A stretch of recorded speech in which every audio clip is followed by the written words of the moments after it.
and thank you for having me. I am going to present a Connexive for-valued implication expansion of Belnap and logic with the variable sharing property.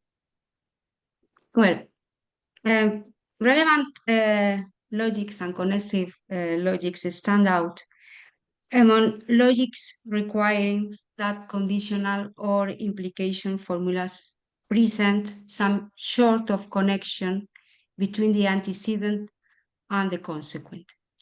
And a distinguishing property of relevant logics is the variable sharing property. And as is known, logic has the variable sharing property if in all its theorems of implication form, antecedent and consequent share at least a propositional variable.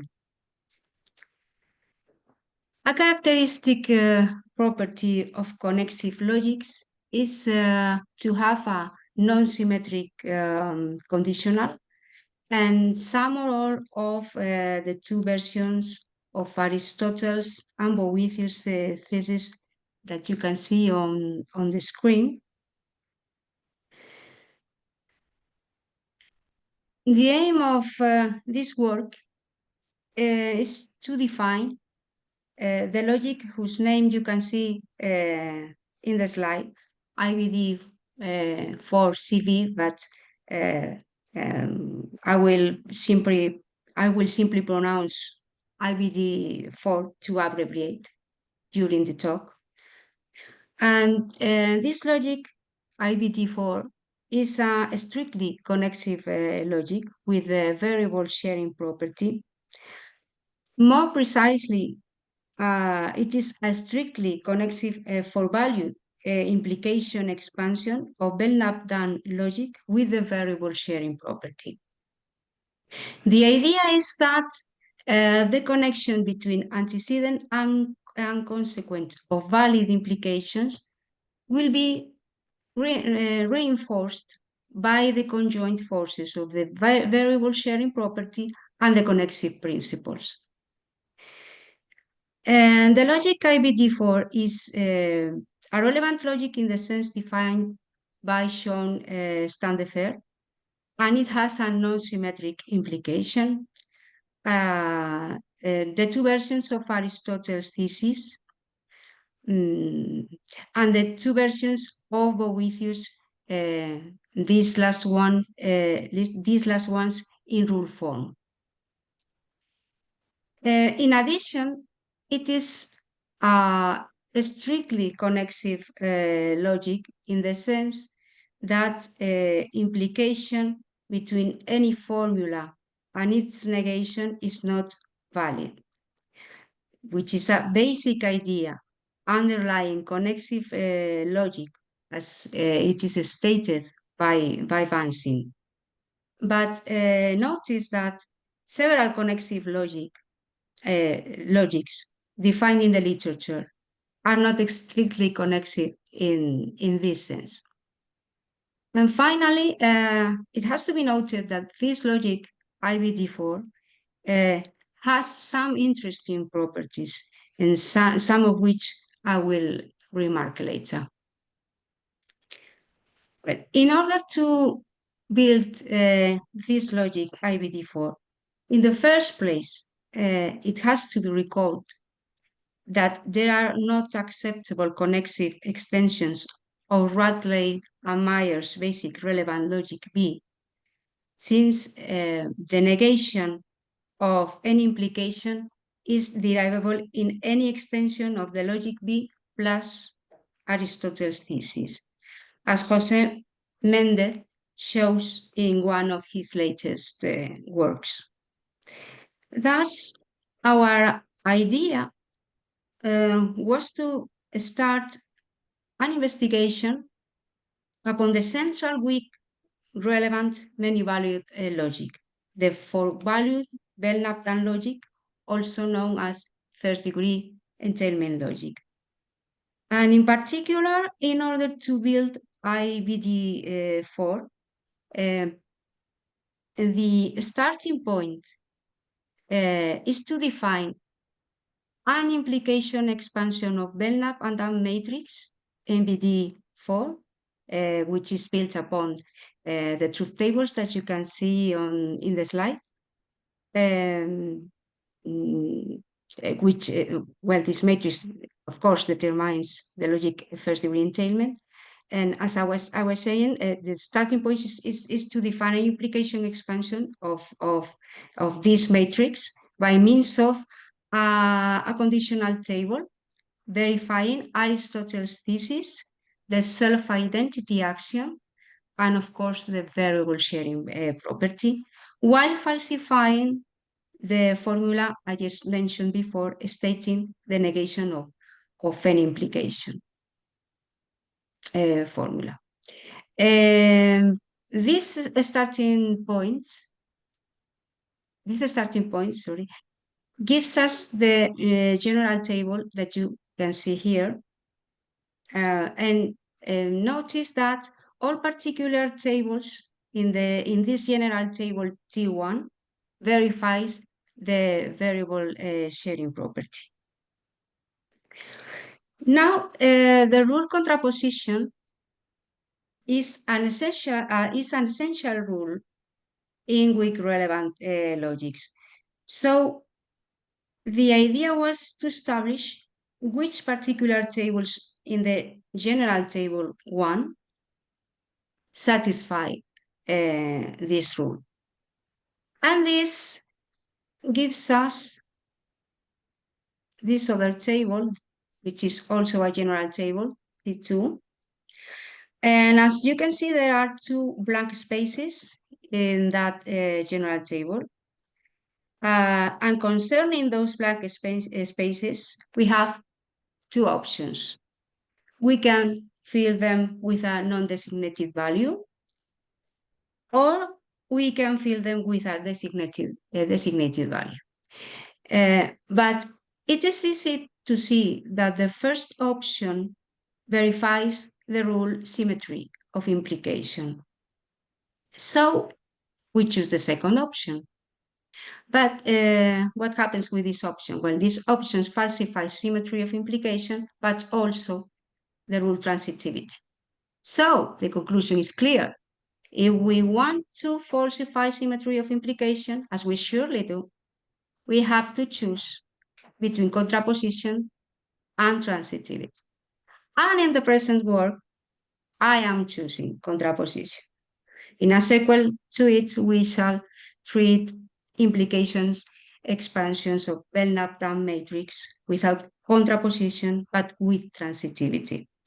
Nevertheless, in this work, we shall go further. Given that we choose contraposition, well,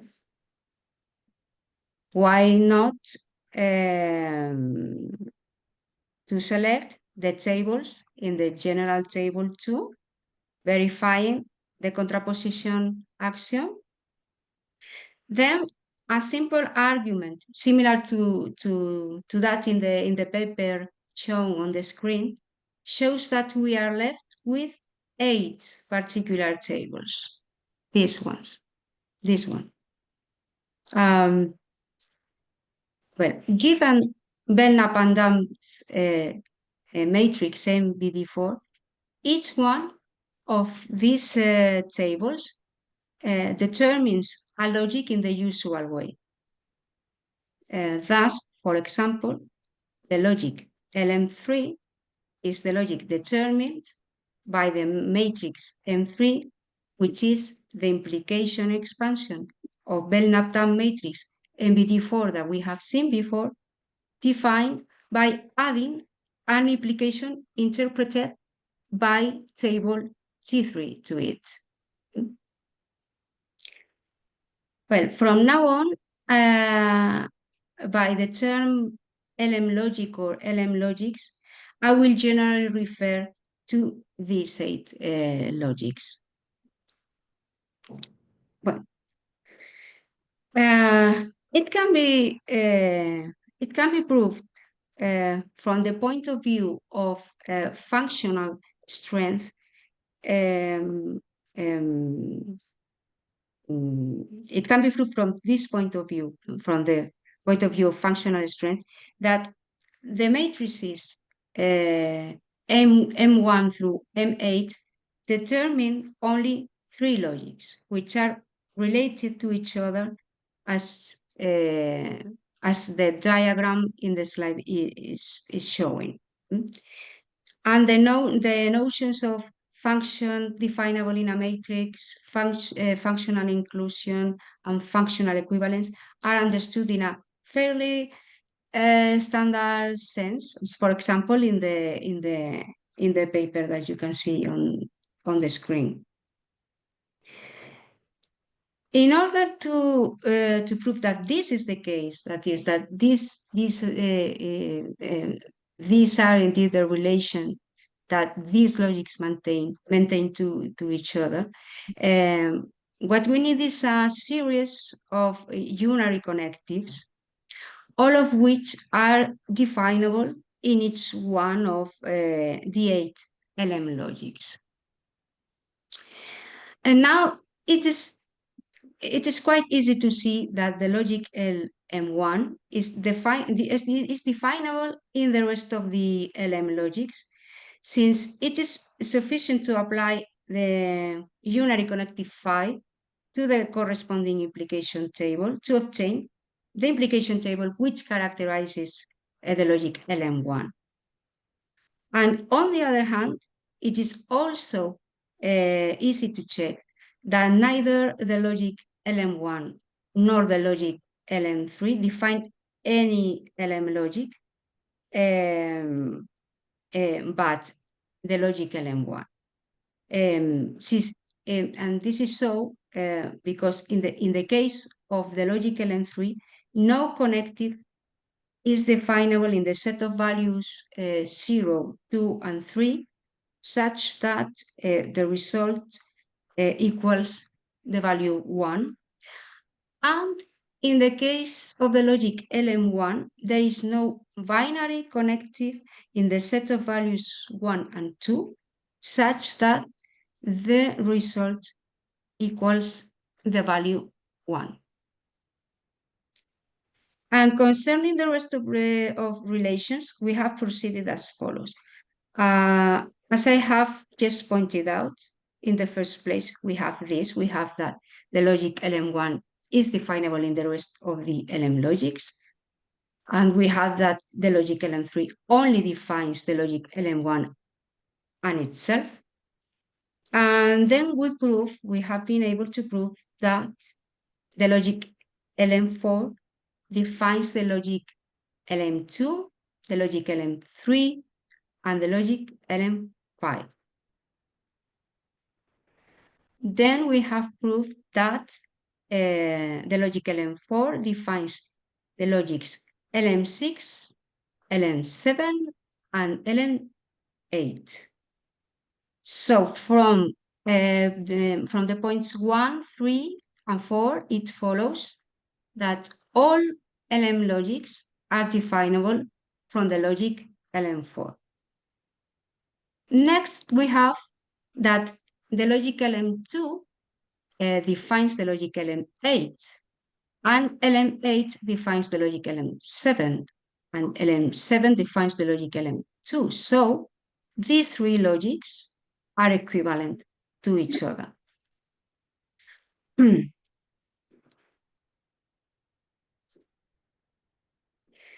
Then LM4 is definable from LM8, so the logics LM2, LM7, LM8, and LM4 are equivalent to each other too. And finally, the logic LM6 defines the logic LM8, and LM5 defines LM6. So the logics LM2, LM4, LM5, LM6, LM7, and LM8 are equivalent to each other. So it follows from the points 1 to 8 that the diagram that we have seen before faithfully reflects the relations between the LM logics. So now for definiteness, let LM4 be the logic that we have named IBD4 so far. But recall that LM2, LM5, LM6, LM7, and LM8 are logics which are functionally equivalent to LM4, as just proved. This logic IBD4 has a great expressive power. I have remarked some of the unary connectives that are definable in it just a while ago. And now I want to point out that classical material conditional is also definable. Are you still hearing me? I think Yes. I lost. Sorry. Suddenly I thought that you, sorry, okay. So as I was saying, I want to point out that classical material conditional is also definable when it follows that classical propositional logic is definable as well. And classical material conditional is definable, as you can see in the slide, where it is noted that the same formula defines classical material conditional in each one of the 8 LM logics. Definability of classical positive propositional logic allows us to provide a relatively easy Hilbert-style formulation of LM4 using modus ponens as the sole rule of inference. Here,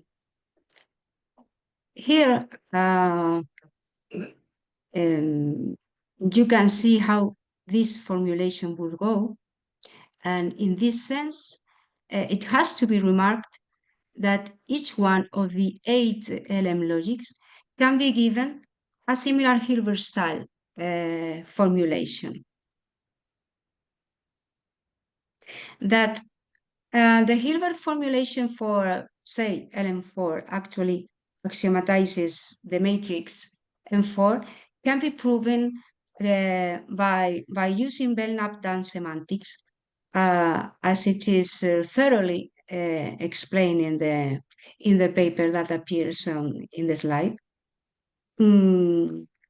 But also, let me point out that the fact that LM logics can be axiomatized as an expansion of a classical positive logic does not make it uninteresting to axiomatize them with their respective characteristic conditional. An axiomatization of this kind for LM4 is displayed here. And similar axiomatizations are definable for each one of the LM logics. And actually, this is the base system for each LM logic when axiomatized with its characteristic implication instead of the material conditional. And then some particular axioms are added for each LM logic. So in the case of the logic LM4, the following axioms are added from the axioms from A12 to A23 are added to axiomatize the logic LM4. And notice that the axioms whose main connective is the material conditional are understood as inference rules. Well, IBD4 has some interesting properties, and some of which I would like to to point out, with no intention of being exhaustive. So in the first place, of course, IBD4 preserves the paraconsistency and paracompleteness of Belknap Dunn logic. Nevertheless, IBD4 is consistent given that the set of values 0, 3 is closed under implication, conjunction, disjunction, and negation. The conjunction of any formula and its negation is invalid. In the third place, as I remarked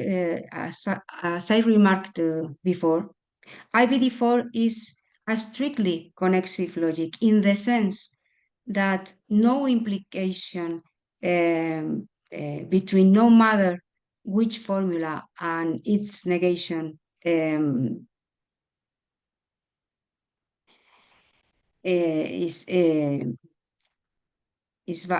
valid, and in addition, it has Boethius thesis as a rule of inference and the full Aristotle's thesis. Of course, it has a non-symmetric implication, and moreover, it falsifies the fallacies of modus ponens and modus tollens. Because it has to be stressed that it is possible to define a strictly connexive logics with Aristotle's and Boethius thesis and a non-symmetric and transitive implication, which nevertheless verifies the fallacies of modus ponens and modus tollens. This is an example of this. Consider this, let's consider the implicative expansion of Belknap logic that we can now see on the screen. This expansion defines a connexive logic with a non-symmetric implication, the transitivity rule, and the Boethius axiom, but it also verifies the fallacies of modus ponens and modus tollens.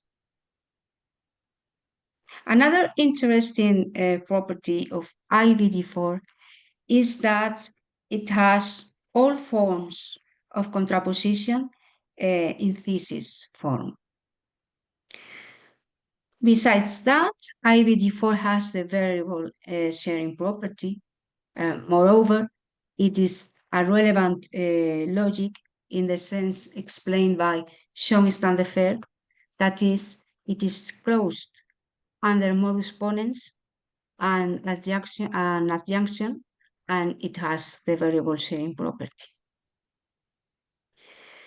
This logic is interpretable in the important Belknap-Dunn semantics, and it has the replacement property. As a way of an example of this power, I have noted some definable unary connectives or the definability of a classical material condition. And now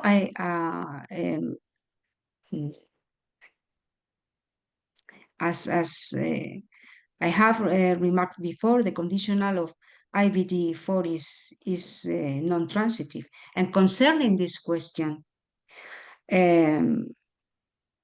I point out that Standefer notes that there does not seem to be an essential conflict between being a relevant logic and being non-transitive. But anyway, it is interesting to, I think, to stress that it is indeed possible to define a strictly connexive implication expansion of Belknap-Dunn logic with a transitive implication in LM4.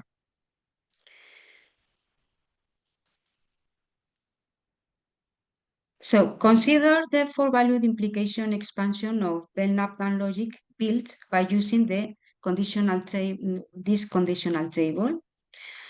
This four-value expansion defines an acceptable connexive logic with the transitivity rule and the Boethius axiom, and is definable in the logic LM4. And to conclude, I would like to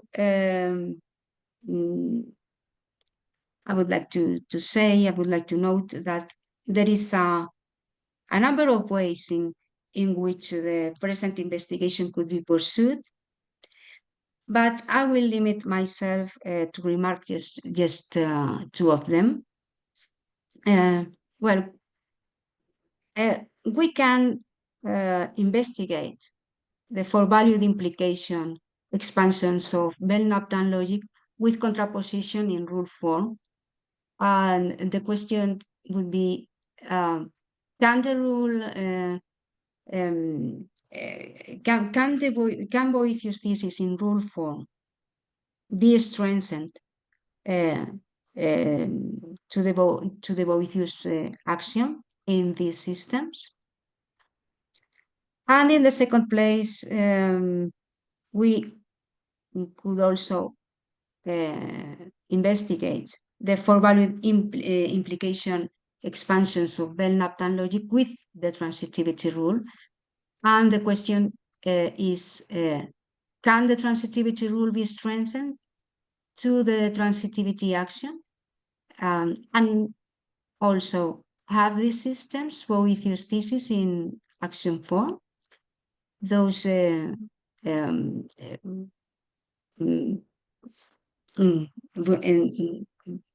both things would be indeed interesting to investigate.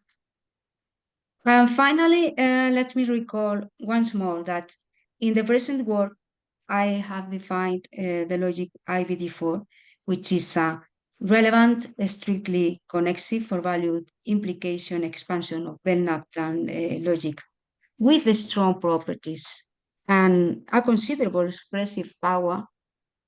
And also that we expect that the connection between antecedent and consequent of valid implications will be reinforced in this logic in IVD4 by virtue of the conjoint forces of the variable sharing property and the connexive principles.